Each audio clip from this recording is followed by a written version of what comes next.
The Tinder Box. A long time ago lived a soldier. He was a young and charming man. One day, he was returning to his home from a war, thankful to be alive. Left, right, left, right, left, right. He continued in his stride with a sword at his side. Then, suddenly, there on the road, he saw a witch so terrifying. Good evening, soldier. What a fine sword and a big knapsack you have. Good evening. That's very kind of you, old witch. The witch's lip quivered, and the soldier shivered. He was very uneased by her hideous nature. You're such a real soldier, with your bag and your sword. Some might even mistake you for a lord. Tell me, would you like to have as much money, as much as you please? Yes, but how? The witch fawned, and he grew charmed. He didn't realize he should have been alarmed. She pointed to a tree at the edge of the woods and told him to look. Can you see that big tree? Inside it, it is hollow, and in the hole at the top, you can slide right down, and then once you stop... The tree? But what will I do under the tree? Yes, the tree. Once deep inside, a rope I will bind.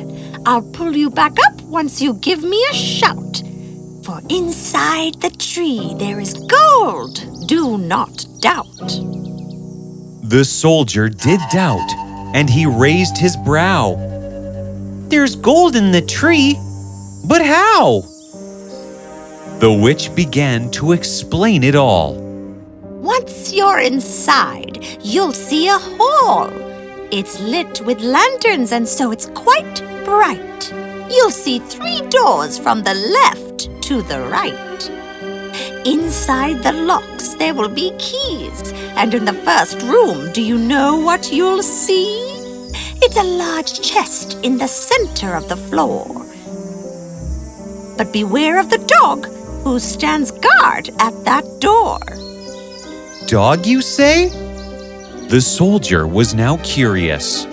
The dog has very wide eyes, but do not worry, I have a surprise. The witch pulled out a blue-checked apron. This will protect you. She said with a smile. Place the dog on top of this, and he'll be busy a while. Now the witch continued to explain her plot. How there were coins of copper and silver, the entire lot. But beware of the dog that will be at your heels, for his eyes are as large as mill wheels. She continued to tell him that the apron would help, and then he could take all the coins for himself. The soldier was pleased, and so he thought, "This isn't bad at all. It really is not. But what am I to give you? For you'll want something for it, I imagine." All I desire is a box of tin. My grandmother forgot it last time she was down there. Then tie the rope around my waist. So the witch tied a rope round his waist, and he went up the tree and turned his face. He slid down the tree and into a hall, where there were lanterns on each side of the walls. The soldier walked down to give it his best, and there was the dog standing upon the chest. "You're a nice-looking chap." The soldier lifted the dog and placed him to nap. He fell on the apron and made no sound. That was easy. The soldier looked around. When he collected the coins into his bag, he went to the other room to please the old hag. Just as she said there was a dog with big eyes, the eyes were so big it caught the soldier by surprise. He took the dog and put him on the apron, but when he opened the chest, he wanted more. The soldier saw that the silver was in the chest, and he discarded his copper he once had possessed. Silver is better than copper. The soldier emptied his bag filled with copper to fill it with the silver he had recently discovered. Whoa! Indeed, the dog was much larger than expected. With eyes so big, he was flabbergasted. He took the dog and put him on the apron and opened the chest and thought he was first mistaken. Gold? Gold! There was so much gold, so he emptied the silver and discarded the old. He filled up his bag with his new coins of gold. Pull me up! The witch hauled him up as he carried the box of tin. When he reached the surface, she tried to snatch it from him. What will you use that old box for? It is no business of yours. Tell me, or else. Ah! No! You have betrayed me. See you never, old witch. The soldier walked into town that day. He found the best rooms, the best food. He had everything his way. Now the soldier had become a fine gentleman. The people told him about all the great doings of the town, about their king, and what a charming princess his daughter was. Can I go to see her? Why, no, you cannot. The king wishes none to see her. She lives in a large castle made from copper. Why? The king foresaw her marrying a soldier, and he didn't like that idea one bit. I don't understand why a soldier's not fit. The soldier was wealthy because of his fortune, but he had only his money to spend and none coming in. And because of his irresponsible spending, there were only a few small coins. He had to move to a tin attic. He sat in his new tiny attic of a room and sewed up his boots. It was dark in that room, and yet he was too poor to light even a candle. This is too much for me to handle. But then he remembered the little box of tin. He remembered the stump of wood so tiny and thin. It can make light, and I'll survive the night. So he opened the box and tried to spark a flame. And just as he did, so a dog came. The dog with saucers for eyes stood at attention. What does my master command? He offered an extension. I beg your pardon. What do you mean? I'm at your disposal. You can have anything. Anything I desire? Anything at all? The soldier was in awe.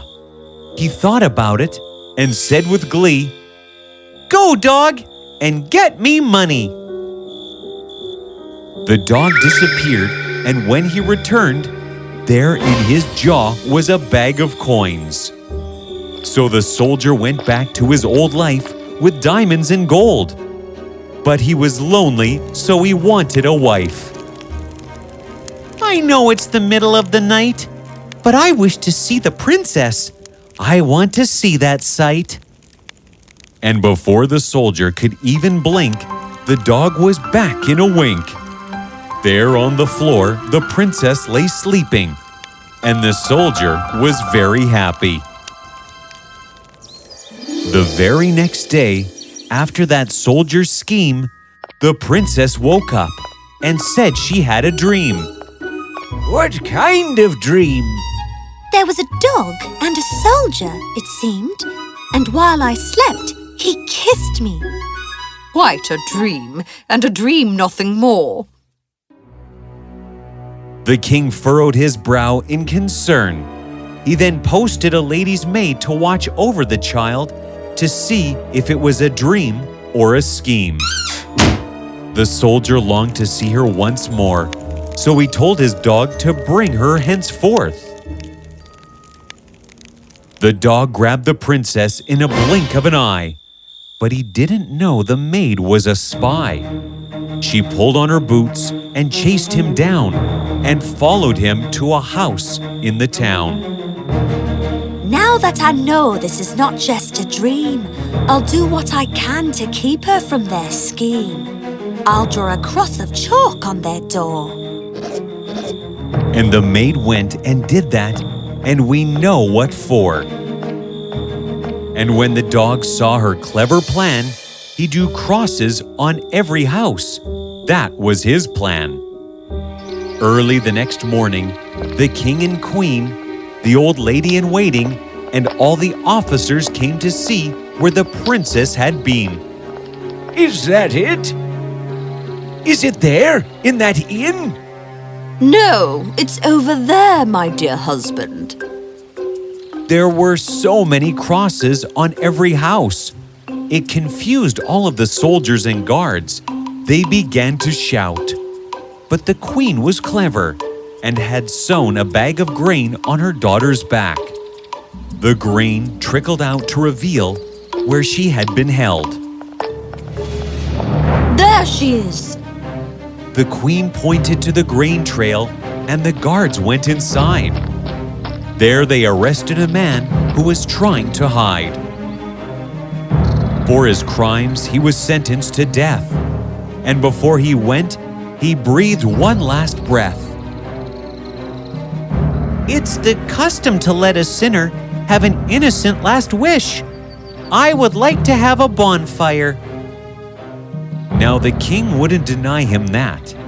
And so the soldier took his tinderbox and struck a light. The dog appeared. There he stood. The soldier grinned. He knew he would. I knew you'd come. It's true they say that dog is a man's best friend. And the dog barked at the council, and they all ran away. The king and the queen tried to run, but the dog stood in their way. You are an evil magician. What kind of a dog is that? Your Majesty, please hear me out. I'm not an evil person. I'm merely in love with your daughter. I confess I used the tinderbox to reach the princess, but I mean no harm. A tinderbox? Yes, Your Majesty. An old witch wished for it, but I thought she could use it for something wrong. I defeated her and took the tinderbox for myself. Do you promise to keep my daughter happy without the help of your tinderbox?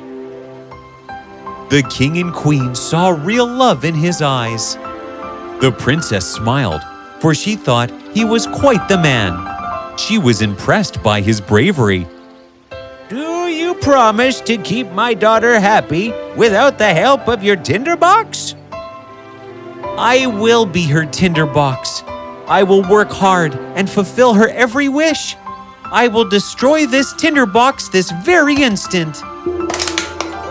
And thus, the soldier became the ruler and lived a good life with his wife and the magic dogs.